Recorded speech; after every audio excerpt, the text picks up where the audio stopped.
Broadcasting from the business capital of the world, this is the Podcast Business News Network.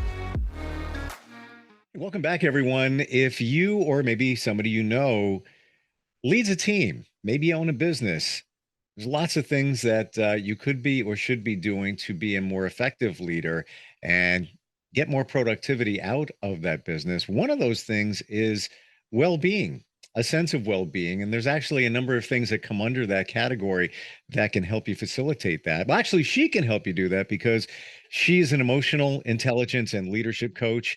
She works with many CEOs, business leaders, and just the rest of us all the time. Nadine Zaynoun is back with us on the program. Nadine, welcome. How you doing? I'm doing great. How are you, Steve? I'm well. I'm well. I guess I have a sense of well-being. I'm not really sure. When we I say, hope so. yeah, me too. When we say well-being, how do you define that? What is well-being? Well-being, if you want, in simple terms, okay, not to complicate things. In simple terms, it's the feeling good. So the process of feeling good, but not only feeling good. So we don't stop at the good feeling. It's also about being productive, being highly productive, and being able to be, giving your best. So when you combine these two together, then you have a good sense of well-being. Is it that feeling of elation or positivity when you've accomplished a task? Maybe you've done a project and it turned out great. Everything worked well. Is that also part of well-being? Absolutely. These are two components of well-being. The positive emotion is one component, and having the sense of accomplishment is another one. And we'll get into that in a moment. But I just want you to know, I want to state one thing to our audience and our viewers today. When people have good well-being, it means they kind of have the ability to navigate the highs and lows of life and work. Okay, so it gives them a sense of resilience, and they can thrive and flourish despite the challenges that they are going through in life. So that's why it's important for us to work on developing our well-being, and especially as leaders.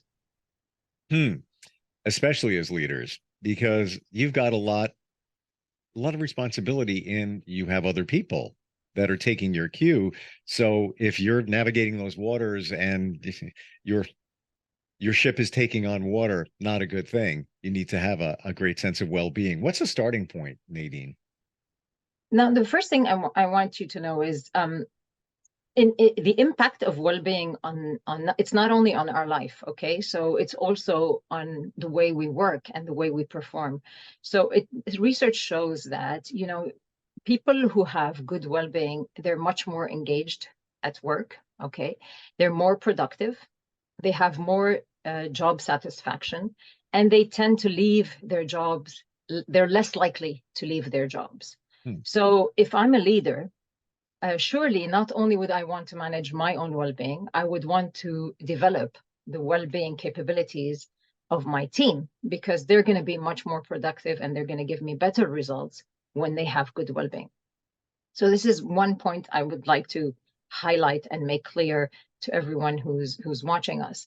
And at the same time, where do we start? As you said, I personally work on, I believe that one of the best and simplest formulas for good well-being is the one that was developed by Professor Martin Seligman, who is a positive psychologist, and he developed this way back in the early 2000s, and it's called PERMA.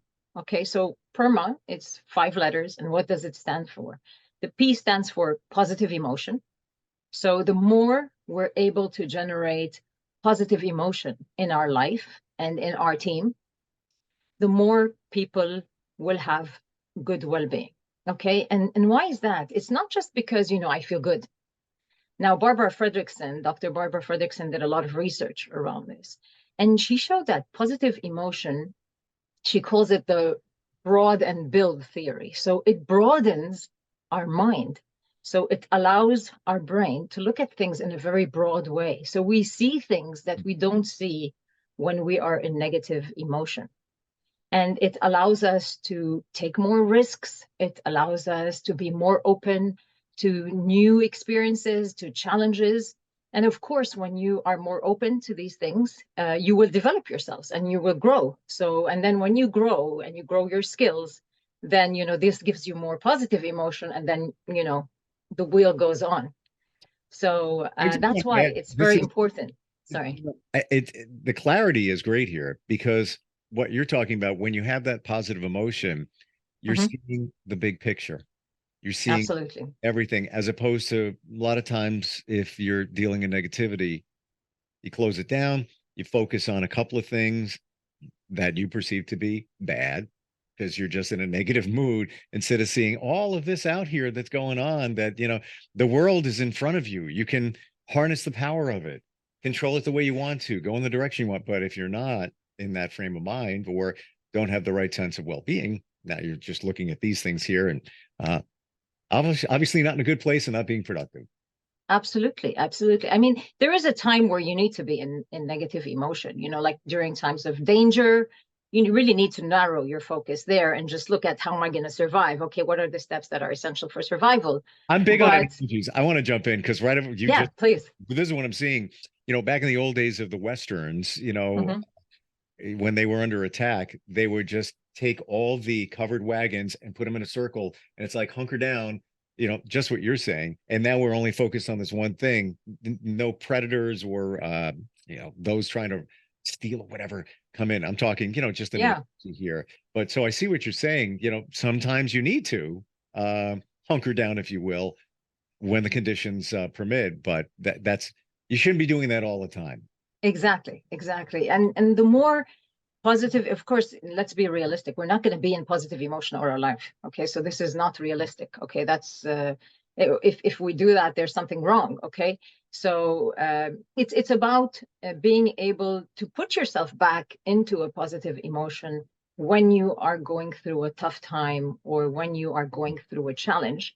To always be able, it's like, it's like you have a piggy bank, and the more positive emotion you put into your day, it's like you're saving them Okay. for the right time, so that you can use them to broaden your view, to broaden your mind, to broaden your brain, to be able to seek opportunities and, problem solve in a better way. So that was the P, positive emotion. Yes. The E is for engagement. And engagement, again, there's a researcher who looks at this in very much detail, who is Mihai Csikszentmihalyi, something like that. I don't know exactly how you pronounce the name. It's a difficult name, but his research is very nice, because it tells us that the more we are engaged in the work we do, and the more we have activities that we engage in fully, the happier we are. And what does engagement mean? He frames it as a sense of flow. So a sense of flow is when you're doing something that needs concentration. So it's not something easy. It's a task that needs concentration, and it needs you to be focused, but you're fully there in the moment, and you lose track of time. So I'm sure you have some, activities that you do during your day, or maybe, during the week, where you don't notice the time, how, oh my God, 2 hours just passed, and you're not aware of the time. Do you have something like that? Does something come to your mind, Steve? Absolutely. And it's those things that you enjoy doing. And it could be even spending time with somebody. I was hanging out with somebody yesterday, and I'm look back today and I'm looking at it like, how did we kill all that time? And it didn't Yeah, even seem, because we were just having fun. Just absolutely. it's Absolutely. usually when it's a positive thing, you enjoy what you're doing work wise. Day goes by, off. It's already time. It's quitting time, and usually you don't quit. At the end of the day, you're still thinking of it because you're enjoying, what you're doing. It's on your mind. Yeah, yeah. And then it gives you a very big sense of achievement after you've done that. So when somebody at work, when people really engage in their work, and they get into flow in their work, then this gives them a big sense of achievement. And not only a sense of achievement, a sense of engagement that, of course, will enhance their well-being more. And the key here as leader is to try to get people into flow. And how can you help them get into flow? One very easy way, I mean, a couple of easy ways, is first of all, clarify their objectives. Because when people are clear on what is expected from them, and also give them tasks that are aligned with their strengths. So don't give me something that's too difficult for me to do. Give me something that is aligned with my strength and is challenging at the same time. So when you do that and you follow up with me regularly and you give me a sense of appreciation, all of this will get me to engage better in my work and put me in a sense of flow. And this, of course, will enhance the well-being of the people in the team. Absolutely. Let's say you're somebody's creative and now your supervisor gave you a filing task. Sometimes, You're not going to like that. and it's even though it only takes an hour, it's going to feel like it's 5 hours because it's just not what you want to be doing. You're going to procrastinate. You're going to do whatever you can to put it off because, like you said, it doesn't align with your strengths and your talents. Absolutely, absolutely. So now are we up to R yet? Yeah, we're up to the R. So that's positive emotion, engagement, and now the R is relationships. Again, you will have much better well-being when you have good quality relationships around you. Okay, and in the workplace, this is very important. So it's really important for you to feel safe around the people there. It's really important for you to feel connected and that you are accepted in the group that you are in. And there's a bunch of research around that, but all show that people who are are better connected and they have people around them that they can trust and they can lean on, then they have much better well-being, and they utilized this network when they are going through a down, and this really strengthens the well-being, the sense of well-being, and allows them to flourish despite the challenges that they have. Now we're looking at this as an acronym, PERMA, right? Mm-hmm. Are Mm-hmm. some more important than others? Very interesting. I don't really know, but I know that relationships they're all very important. I've never seen a place where they maybe the positive emotion is not as important as the meaning and the accomplishment, but relationships is also very essential. So I would say they're all equally important. And it's, well-being is not about like a magic pill. It's something that I do and I create very good well-being. It's a lifestyle that is that works around trying to have these different different elements in your life. For example, maybe for you, Steve, for you, maybe positive emotion would be much more important than meaning. Okay, maybe for me, meaning is going to be more. So it varies depending on the person, but in general, overall, on the average, I believe they're all as important as each other, but there are individual differences for sure. So you might work on relationships because you find that this is the most important for you, and this is the one that really keeps you going and gives you that motivation to continue and persevere in whatever you're doing and in thriving. Whereas maybe for me, it's meaning. So I always seek meaning, and I look for meaning, and I look for a way to connect with a higher meaning, maybe, and that gives me a sense of well-being. So it does differ from one individual to another. And the key is to know which ones are important for you and to try to cultivate those in your life. But it's a lifestyle.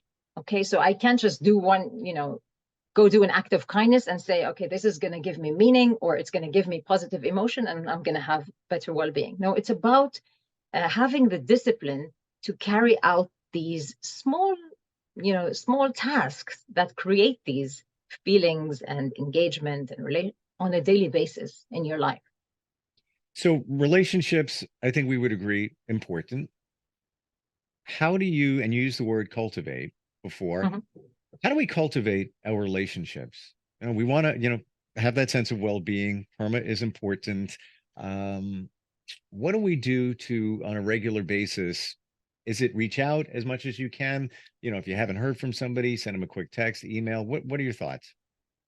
That is one way, and it's very effective. So stay in contact with people, of course. That's the first thing. And reach out to people if you're in a workplace. Reach out to people around you. Connect with them on a personal level. So I would say all the episodes that we had before on emotional intelligence play a big role here. empathize with people, don't judge, create that safe space with people, listen to them, help them out without seeking anything in return, like real, pure giving. Okay. So all of these allow you to connect very nicely with people. And this creates a sense of belonging for the person on the long term. And of course, this really enhances the feeling of relationship and that feeling of well-being that comes with it. Is there, and I want to put the microscope on this one little point with the relationship. Is there something you would suggest in terms of what to text, what to say? I feel a lot of us, maybe we're sitting back saying, all right, so what do I do? I haven't connected with this person. What are your thoughts there? Just to like we say, reconnect with people. Anything stand out for you? I mean, what I like to do is just ask about them, see how they are, how they're doing, if it's been a long time since I've heard of them, rather than immediately thinking, oh my God, these people don't care about me. Why didn't they call me? Why didn't they reach out, etc. Instead of going into that negative flow of thinking, on the contrary, be curious about, what could have stopped them from reaching out for so long? And let me check on them and make sure they're okay. When you check on people and you show them that they care, that you care, this really impacts them, especially in these times, because people are not showing any more much care towards each other. So when you do that, this makes a big difference to the other person. And you know what? It makes you feel good too. Absolutely. Absolutely. And especially when you notice the impact you had on them. So when they come back to you and say, oh my God, it's so nice of you to ask about me, etc. So this gives you this, so here you're doing two things. You're creating positive emotion through doing an act of kindness, and at the same time, you're strengthening a relationship. So you're working on two factors from the PERMA, not just one. Final thought on all of that, and then we'll move on to the M. I'll look at social media. Yeah. And I'll be mindful of things. I haven't reached out to Jim in a while. Oh, we just took a skiing vacation, holiday, whatever. And just as a starting point, hey, I saw you. You don't even have to say you saw it on social media. It's kind of a, assumed. Hey, I saw you were skiing on, in a remote location or something like that. Did you have a great time? Just checking in, just so it looks like you're connected to them by some. Yeah, that's a good idea. Yeah, absolutely. So PERMA, the M, what does that stand for? The M is having a sense of meaning. And this is very important because we all seek meaning in life. It's one of the basic needs that we have. Relationships and meaning, both of them are really important needs for a human being. So we do want to feel like we make a difference, like we're really contributing to the environment we're in, to maybe the family that we are in, to the company we're in. So it's important for us to have that sense of purpose or meaning or passion. Okay. And this is where, again, a leader can help and support their people to have that sense of meaning. And they can do that by always being, giving them feedback a lot, okay, appreciating them, and showing them how, the things that they did well, how they contributed to the success of the project or of the team, etc., always linking them together. This makes a person start connecting and feeling the meaning that is coming out of the things that they do, the tasks, even if it's a small task. Is that the same thing as sense of purpose? Yes, they are very similar. It is a sense of purpose. Now, sometimes some people think that maybe purpose might be, more transcendent. So it's you connecting to a higher purpose in life or a higher meaning in life. That's also something that we also need, but it differs from one person to another in terms of which ones they focus on. Some people just want, this small meaning in the small actions that they do. Some people are always trying to connect with a higher purpose, but both are very important for giving us a good sense of well-being. That gets us to, I would believe, the A in PERMA. Is that right? Yes, which is the accomplishment, having a sense of accomplishment. So having a sense that you have achieved, you have accomplished You did what you set out to do.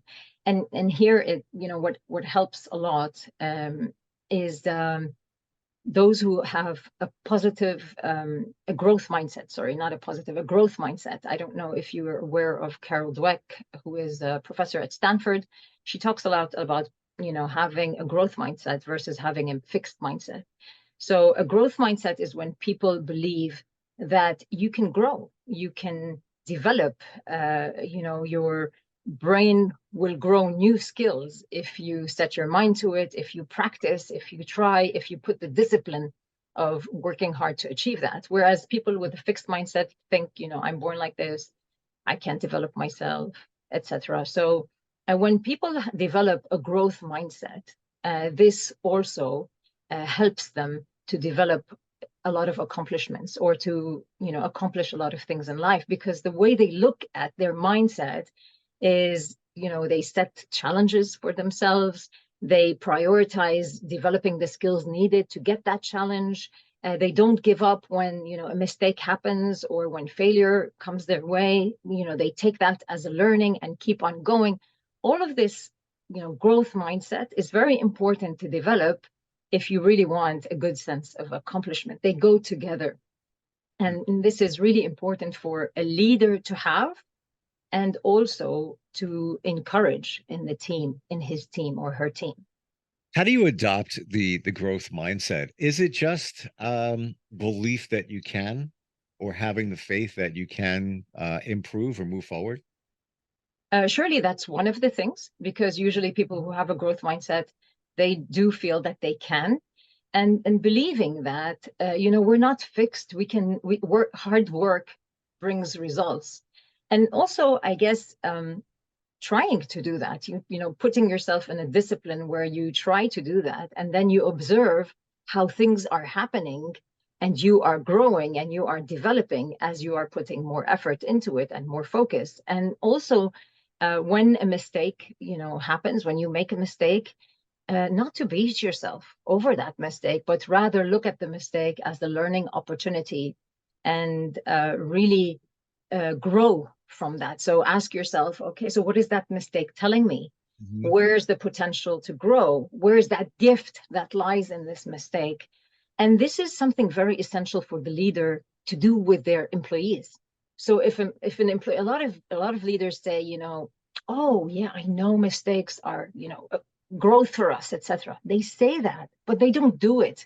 When a mistake happens in their team, they start blaming, they start shaming, and blaming and shaming is a fixed mindset.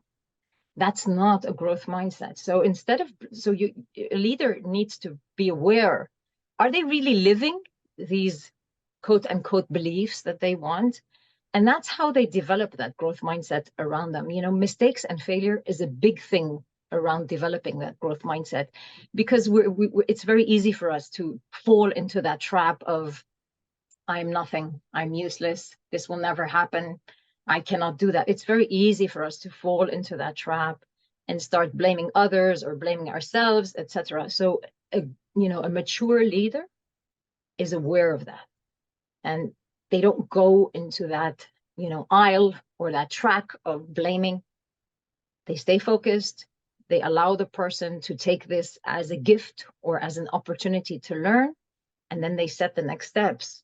Look forward. We say feed forward rather than feedback. So they're forwarding the action towards how they can better themselves and develop themselves so that they can achieve what they want to achieve. It's so true, Nadine. When I think of those who I admire, Mhm. and there's been setbacks along the way, and their business career, whatever it might be, they just keep moving. It's just they may get a little frustrated, but it's just like, just keep moving forward, and learn. I believe things just don't happen. There's a synergy, and that's why things take place. So learn from them. You know, Yeah, absolutely. And in life, we're going to fail many more times than we're going to succeed. You try like maybe 100 times before something really works out and is really, something worth saying, this is really a big success or whatever. So most of the times you try things that don't work out. But it's okay, because every time you do that, you're one step closer for things to really work out. Because Exactly. you learn that this doesn't work. You're going to, put it aside and then move forward to another step. And if you're marinating in the negative, you're never going to move forward. You're not going to have that big picture, and you're just going to be focusing on those negative things and not, I guess, because comes back to the beginning, the Yeah, well-being. absolutely. Absolutely. We go into the negative whirlpool, which is going to put us in a negative or unpleasant emotion, Right. which is going to narrow our mind, and then we can't get out of it. Good talk today. A lot of great insight, and all of it is so important if you want to succeed or even lead a team. And for those of us that need some help with that, need to kind of unpack some of these things and understand them, your website, is it your name? I'm trying to remember. It is, right? Yes. It's www.nadinezeinoun, NADINE .com. And there's one page where they can book in a call, a free call, of course, so that I can support them to create whatever they want to create. What you said before, and I don't remember the stats, but Michael Jordan, great basketball player, he failed so many times in trying to take the right shot. It's almost, when you look at the numbers, and I don't have them here in my mind, but a huge amount of failures before he started getting on track to where he is now. Yeah, just expect it, I guess. Yeah, absolutely. I mean, Thomas Edison, it took him, I think, more than 100 light bulbs before the light bulb really, worked out for him. Yeah. And remember that it's difficult, because you're going to hear a lot of shaming from people, and people are going to try to make you feel like, you're useless, or what is this? And they're going to make fun of your idea. So when you have good well-being, and this brings out good self-esteem when you have good well-being, so you will be able to say no to all these negative talk, and really focus on what you want, so that you can move forward despite the mistake, and take it as a learning. Excellent. Nadine, great talking with you today. Same here. Look forward Thank next you time. so much, Steve. Yeah. Okay, take care.